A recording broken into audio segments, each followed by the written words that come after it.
Prions un instant. Seigneur, nous te bénissons, nous t'exaltons, Père éternel. Gloire à toi, Seigneur. Merci, Père éternel, pour cette grâce qui coule dans nos vies, Seigneur. Seigneur, nous sommes reconnaissants que nous ne sommes pas dignes, Seigneur. C'est par ton amour, Seigneur, par ta grâce, par tes bienfaillances, Seigneur. Tu portes nos vies, Seigneur, dans tes mains. Et tu nous aimes comme si nous sommes les seules personnes sur la terre, Père éternel. Béni soit ton nom. Père éternel, ce soir encore, nous voulons entendre ta voix, Seigneur. Nous voulons, Seigneur, sentir ta présence parmi nous. Nous savons que, Seigneur, toi et ta parole, il n'y a pas de différence, Seigneur. Ta parole est toi et ta parole, Père. Viens parler à nos cœurs encore ce soir. Béni sois-toi, au nom de Jésus. Amen. Alléluia. Ce soir, j'aimerais que nous regardons ensemble, si vous avez vos Bibles, regardons ensemble les Psaumes 29.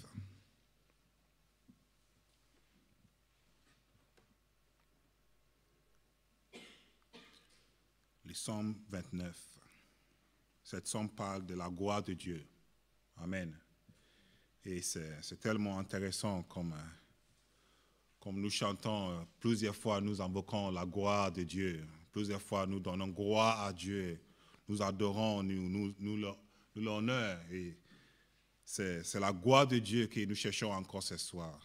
Psaume 29, à partir de verset 1. Psaume de David, fils de Dieu. Rendez à l'Éternel gloire et honneur. Rendez à l'Éternel gloire pour son nom. Prosternez-vous devant l'Éternel avec des ornements sacrés. La voix de l'Éternel retentit sous les eaux. La voix de l'Éternel, le Dieu de gloire, fait grandir les tonnerres. L'Éternel est sur les grandes eaux. La voix de l'Éternel est puissante. La voix de l'Éternel est majestueuse. La voix de l'Éternel brise les cidres. L'Éternel brise les cidres du Liban. Il les fait bondir comme des veaux, et les Liban et les Syriens comme des jeunes bœufs. La voix de l'Éternel fait jaillir des flammes de feu. La voix de l'Éternel fait trembler les déserts. L'Éternel fait trembler les déserts des Cadets. La voix de l'Éternel fait enfanter les biches. Elle dépouille les forêts. De son palais, toutes s'écrient gloire. L'Éternel était sous son trône lors du déluge. L'Éternel, sous son trône, règne éternellement.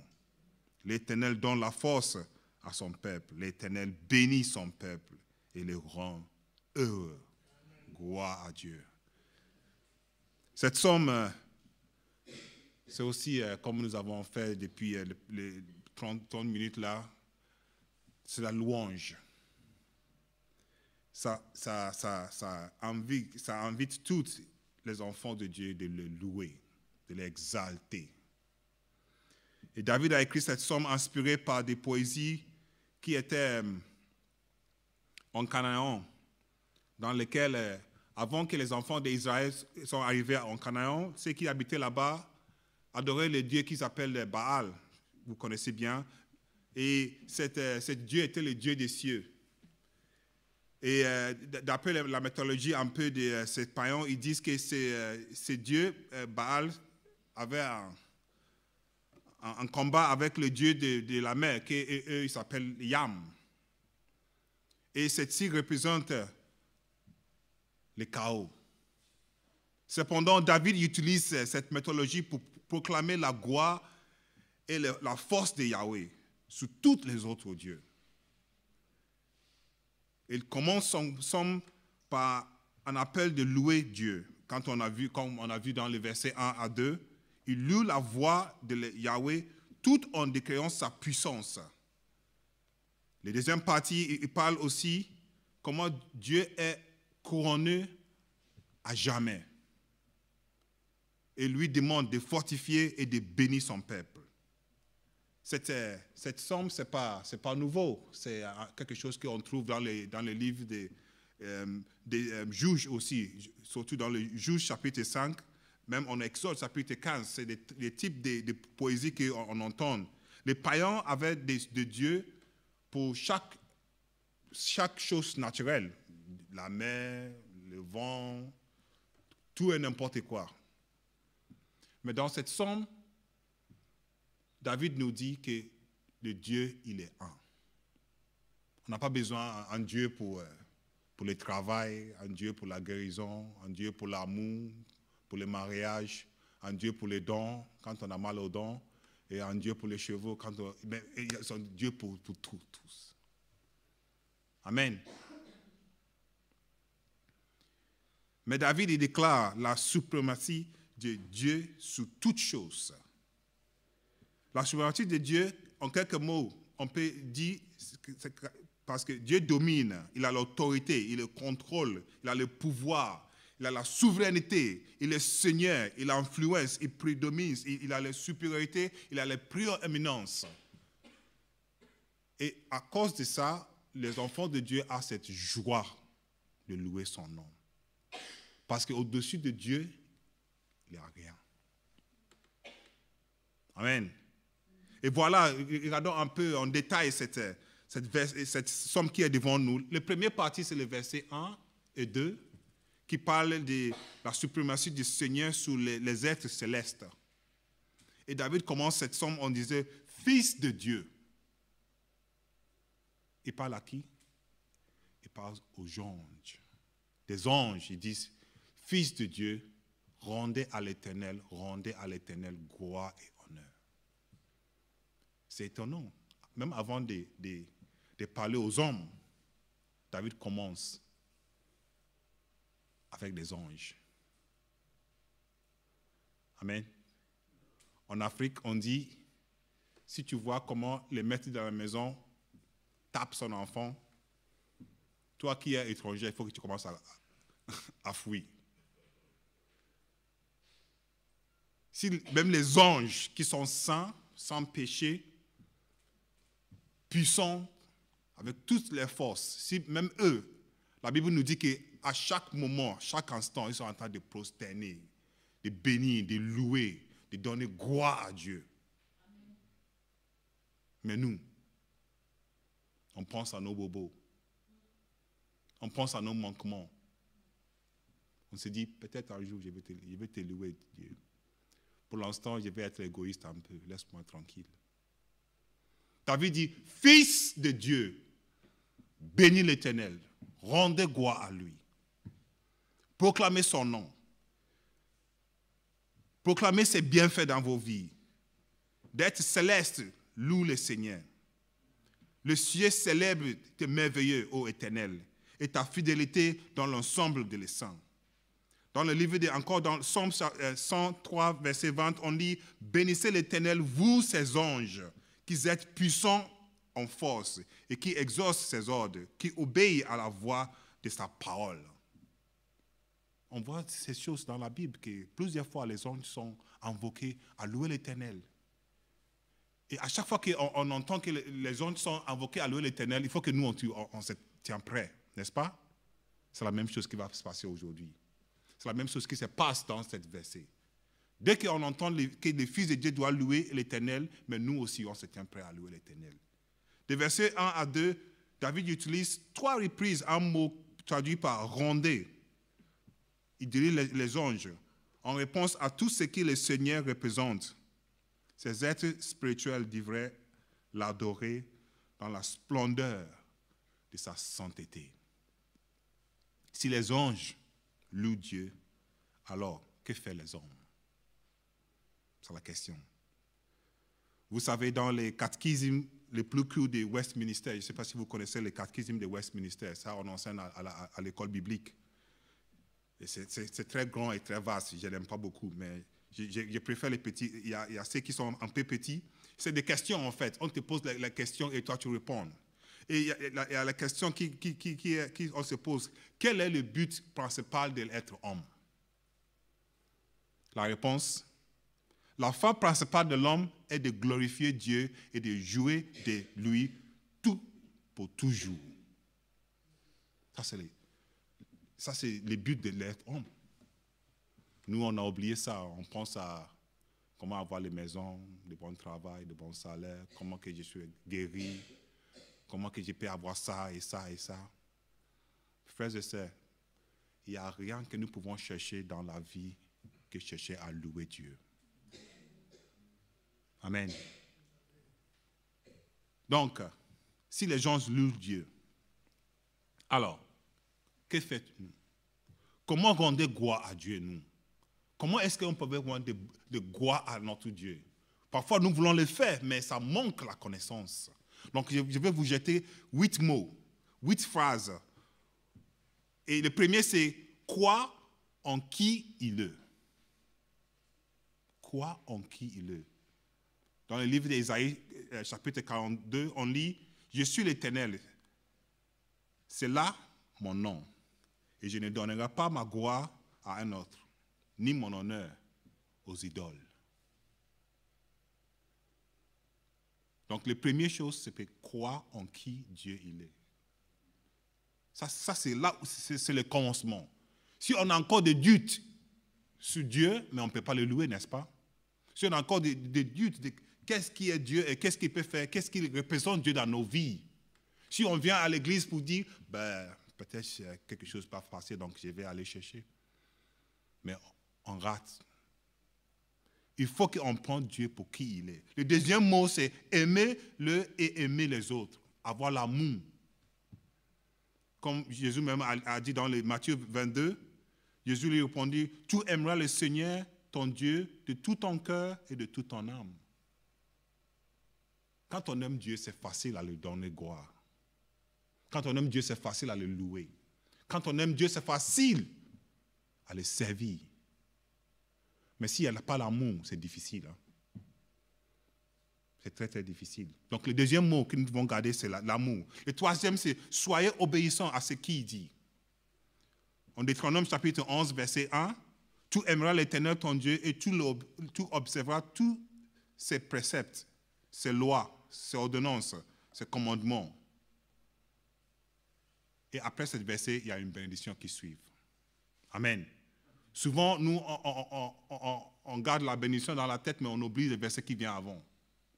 Le verset, c'est que nous devons aimer Dieu et nous devons garder ses paroles.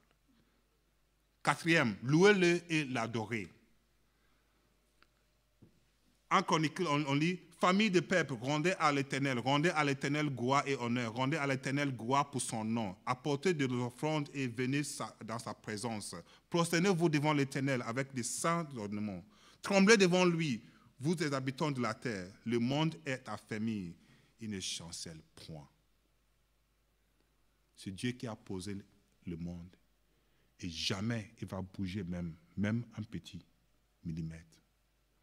Amen. Le cinquième, c'est confesser vos péchés et détourner de tout ce qui ne glorifie pas Dieu. C'est difficile à louer Dieu quand on vit dans le péché. Parce que déjà, on n'arrive pas à s'exprimer devant lui. C'est difficile à louer Dieu quand on aime nos péchés. C'est difficile à vraiment chanter et vivre pour Dieu et déclarer que Dieu est mon Père.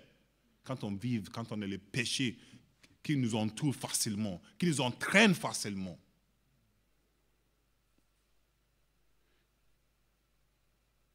C'est facile à louer le Seigneur, c'est facile à danser dans sa présence quand on a un cœur vraiment, vraiment disposé.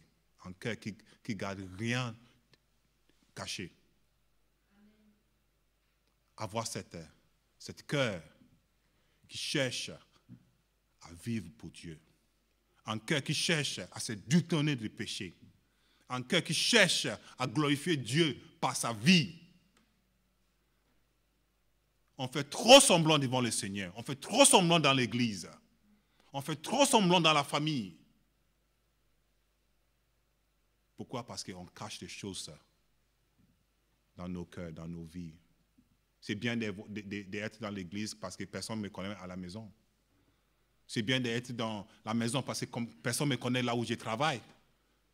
Personne ne connaît que moi, je suis quelqu'un qui proclame la parole de Dieu, qui prêche, qui loue le Seigneur. Quand j'arrive au travail, je suis comme tout le monde, tout passe. On ne peut pas servir Dieu avec un cœur double. En hébreu, ils disent que ton cœur est double quand il veut dire que tu as des péchés dans ta vie. Double cœur. des doutes, des personnes qui on ne peut pas faire confiance.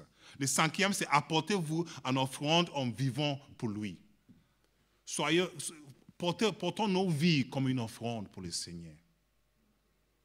Amen. C'est lui qui détourne sa vie du péché. C'est lui qui détourne du péché, c'est quelqu'un qui vit un sacrifice pour le Seigneur. Vous savez bien avec moi que ce n'est pas facile de vivre pour le Seigneur. Vous savez que ce n'est pas facile de se détourner du péché. Vous savez que ce n'est pas facile de vivre la vérité toujours. C'est difficile. Mais c'est la chose la plus importante que nous pouvons faire. Ce n'est pas combien de fois on lit nos Bibles, ce n'est pas combien de versets on peut citer, ce n'est pas combien de minutes on peut chanter et prier. Mais c'est l'effort que nous faisons de détourner de nos péchés. Amen. Afficher sa gloire dans la vie de tous les jours. 1 Corinthiens chapitre 10, verset 31. 1 Corinthiens 10, 31, on lit « soit donc que vous mangiez, soit que vous buviez, soit que vous fassiez quelque chose d'autre, faites tout pour la gloire de Dieu. » Notre vie doit être pour le Seigneur, peu importe ce que nous faisons. Ce n'est pas seulement quand les dimanches que nous sommes pour Dieu, non, mais c'est tous les jours de nous, chaque minute. Même quand personne ne regarde, c'est là que nous devons faire la différence pour le Seigneur. Amen. Le dernier mot, c'est la prière. Et gloire à Dieu, on est là pour ça. La prière. On ne peut pas rendre gloire à Dieu sans prier. Et prier, ça ne veut pas dire que juste venir les jeudis soir ici. Mais prier, c'est avoir une vie de communication avec notre Dieu. Amen. Une vie de communication. Et cette prière, ce n'est pas seulement quand on est à genoux avec les mains dans l'air, non. Cette prière peut se passer aussi dans nos cœurs. Tout. On ne parle même pas, mais c'est là le cœur à cœur avec le Seigneur. Amen. Moi, je pense que mes prières les plus répondues, c'est les prières que j'ai faites seulement dans le cœur, seulement dans l'esprit. Quand j'ai prié en déclarant des choses, en parlant fort, souvent il n'y a pas de réponse. Hein. Mais souvent quand je dis, oh Seigneur, j'ai besoin de toi. Là, c'est comme une vie qui communique avec le Seigneur. Ce n'est pas forcément parce qu'un grand pasteur a posé les mains sur toi ou quelqu'un, un prophète a déclaré quelque chose. Non. C'est la communication de tous les jours, de tous les temps. Amen. On n'entend pas que les jeudis soirs peut prier. Mais tous ces 8 mots, c'est donner gloire à Dieu. Donc, la première partie, c'est la suprématie du Seigneur sur les êtres célestes. Et si, comme je dis, si Dieu il est suprême dans les cieux, alors sur la terre, qu'elle fait les hommes? La deuxième partie de cette Psaume 29 nous dit la suprématie du Seigneur sur la force naturelle. Et ça nous affecte. Dieu, il est souverain sur toute la force naturelle. Vous savez, l'homme a bâti de grandes choses, des choses belles, des choses fortes, des choses extraordinaires. Mais à chaque fois que la nature déclenche, on ne peut pas l'arrêter.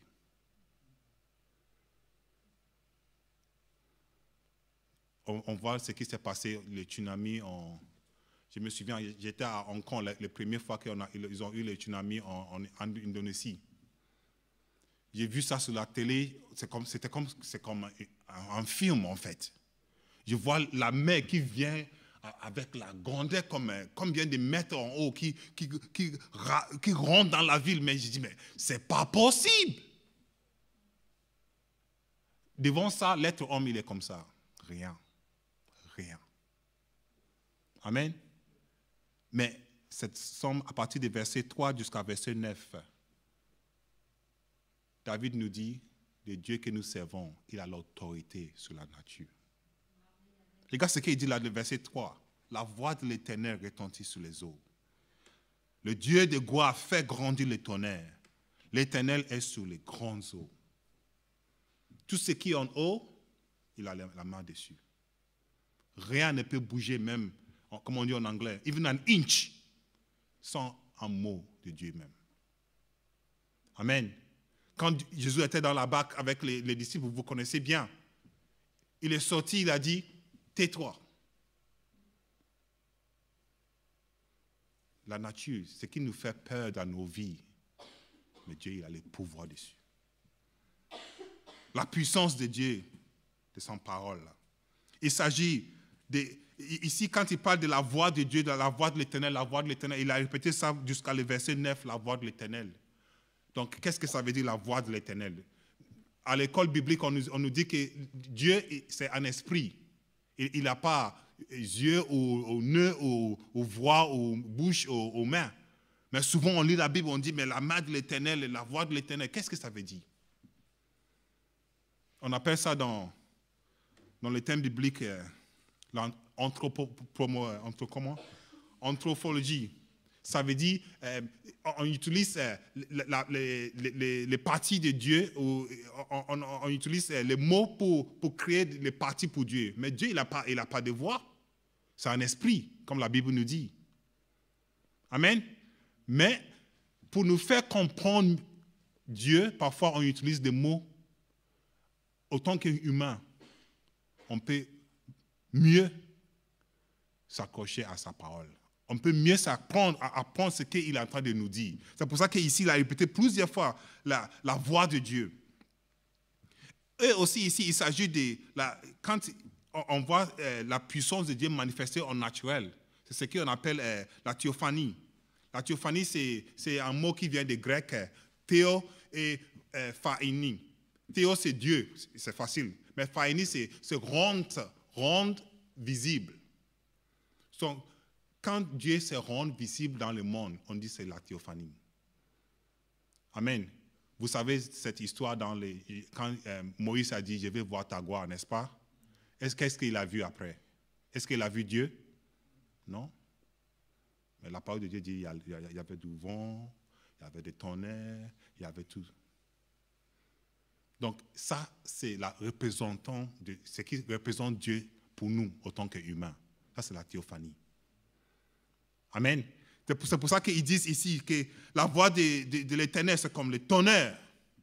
Parce que dans la Bible, souvent, on donne cette réaction avec la voix de Dieu et quand on entend la tonnerre, n'est-ce pas? Et on dit que c'est Dieu qui parle. Mais ce n'est pas la voix de Dieu. C'est juste ce que je viens de dire, c'est juste un mot qui représente la puissance de Dieu. Et cette puissance manifeste en naturel pour nous dire que Dieu, il est au-dessous de toutes choses. Soit le désert, soit le soleil, soit les déluges, soit peu importe ce que la nature peut envoyer à nous. Dieu, il est puissant. Amen. Et pourquoi, comme j'ai commencé en disant que David, il a écrit ça pour montrer aux païens autour de eux qu'ils n'ont pas besoin de Dieu pour toutes choses. Si vous voulez quelqu'un qui est puissant, quelqu'un qui a l'autorité, mais venez servir l'Éternel. Parce qu'eux, ils avaient des mille de dieux dans leur temple. Le Dieu pour toutes choses. Nous, on n'a pas besoin de Dieu pour toutes choses. Seulement savoir et ça fait taire toute cette puissance nature. Pourquoi? Parce que c'est lui qui a créé. Tout lui appartient. Il a l'autorité sur tout. Mais ici, on lit que la voix depuis les forêts et fait même danser les montagnes. Les cèdres du Liban étaient connus dans le monde biblique comme des monstres géants et des porteurs, dignes d'être construits pour devenir un temple même pour Dieu. Mais c'était cette grande arbre, même cette grande arbre, ils n'ont rien comparé avec la puissance que nous avons en Dieu. Amen. Si quelqu'un qui a déjà fait les voyages sur la mer, si on lui dit que Dieu il est plus puissant que la mer, c'est facile à comprendre. Parce que quand on est sur la mer, jusqu'à un certain kilomètre loin de la terre, et quand on regarde autour de nous, on voit comment on est très faible. Parce qu'un petit touche et tu tombes dedans et c'est fini. Hein. Même si tu sais bien nager, mais on va t'attendre à l'autre côté. On voit comment on est fragile devant la nature. L'être homme, il est fragile. Quand le feu tombe dans les forêts, quand ça commence à brûler, on ne peut rien faire. Avec tout l'eau qu'on peut jeter dessus, mais le feu, ça brûle encore. David nous dit ce soir, notre Dieu, il est puissant. Et c'est le Dieu d'autorité. Et regardons la dernière partie, les versets 10 et le verset 11. Ici, il parle de la suprématie de Dieu sous l'humanité. Verset 10, l'Éternel est sous son trône lors du déluge. Pourquoi il a dit ça lors du déluge? Parce que ça, dans la Bible, c'est la première chose qui a détruit toute la terre. Dans le déluge, il n'y a personne qui peut se sauver sans seul de la famille de Noé, n'est-ce pas? Et ici, David dit, l'Éternel, il était sous son trône lors du déluge. Ça ne lui a pas dérangé, ça ne lui a pas changé, ça ne lui a pas touché. Rien n'a changé de sa vie. Ce qui a passé sur la terre, ce qui a ravaché la terre et a enlevé toutes choses sur la terre, ça n'avait rien avec le Seigneur. C'est comment le Seigneur il était sous son trône. L'Éternel était sous son trône éternellement. Hier, aujourd'hui et à jamais, il sera toujours sous son trône.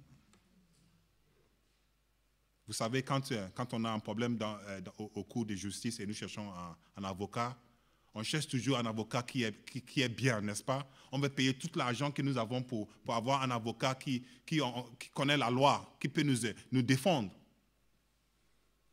Mais le meilleur avocat que nous pouvons avoir pour nos vies, c'est Dieu lui-même.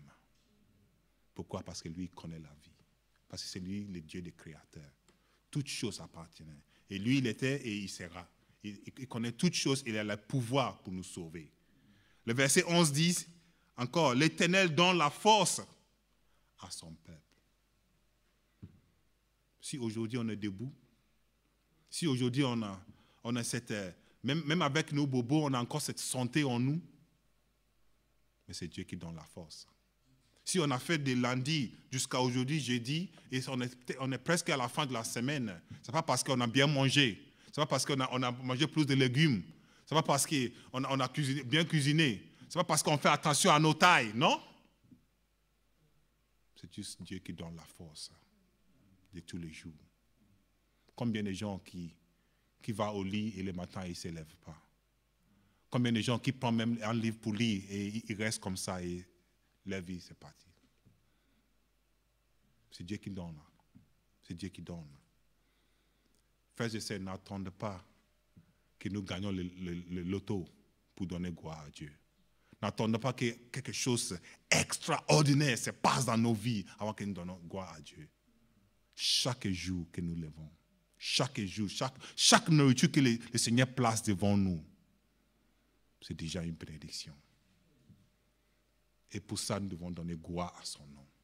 Pour ça, nous devons être reconnaissants. Et la dernière partie, c'est ce qui m'intéresse beaucoup. Il dit, l'Éternel bénit son peuple et il le rend comment? Heureux. Ici, les dernières sections de la proclamation de David, il élève le Seigneur comme roi pour toujours. Et il prie pour que le roi fortifie et bénisse son peuple avec la paix.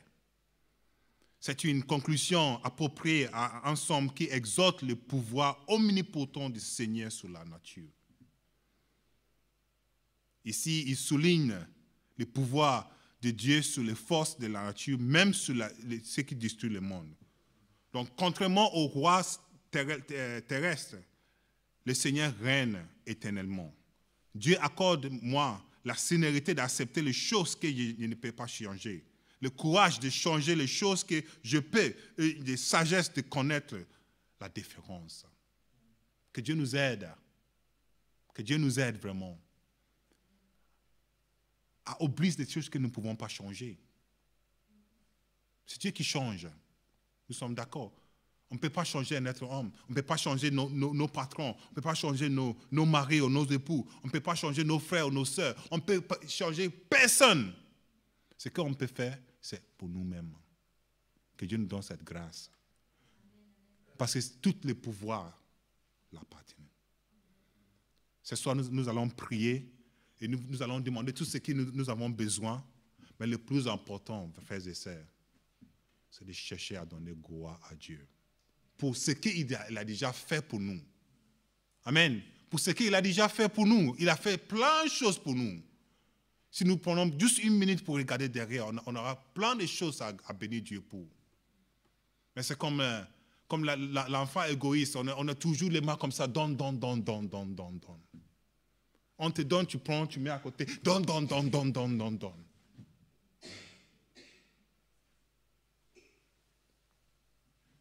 Prenons juste une minute pour regarder derrière et se dire, Seigneur, gloire à toi. Pour ma vie, pour là où tu m'as amené. Si je me regarde il y a 10 ans, il y a 20 ans, là où j'étais, et aujourd'hui, ici, gloire à toi pour tes bienfaits. La parole de Dieu nous dit, ceux qui sont morts hier, on n'est pas mieux que eux, n'est-ce pas? Ceux qui sont malades sous les lits, ceux qui sont dans les urgences, on n'est pas mieux que eux. Mais Dieu nous fait grâce. Les moindres choses que nous pouvons faire, c'est donner gloire à son nom. Seigneur, merci pour ta parole. Merci pour ce temps que nous avons passé, Seigneur. Continue, Seigneur, à nous donner, Seigneur, la sagesse qui vient de ta parole, Seigneur. Continue, Seigneur, à nous enseigner nos cœurs, Seigneur, à enseigner nos vies avec la puissance de ta parole, Seigneur. Nous savons que, Seigneur, tu as des bons plans pour nous, Seigneur. Tu as des promesses dans nos vies. Tu as encore de grandes choses à faire dans nos vies, Seigneur. Et, Seigneur, nous voulons juste, Seigneur, te dire merci pour tout ce que tu fais pour nous, Père éternel. Merci pour nos familles. Merci pour la paix, pour la guérison, Seigneur. Merci parce que tu écoutes nos prières et ta présence est toujours avec nous, Père éternel. Oh Père, donne-nous, Seigneur, la sagesse de te chercher en toutes choses. Sois béni, Père éternel. Sois élevé, Seigneur. Toi qui as le pouvoir de toutes choses, Seigneur. Tu connais nos besoins déjà, Père. Et nous savons que tu vas manifester ton amour. Au nom de Jésus. Amen. Que Dieu vous bénisse.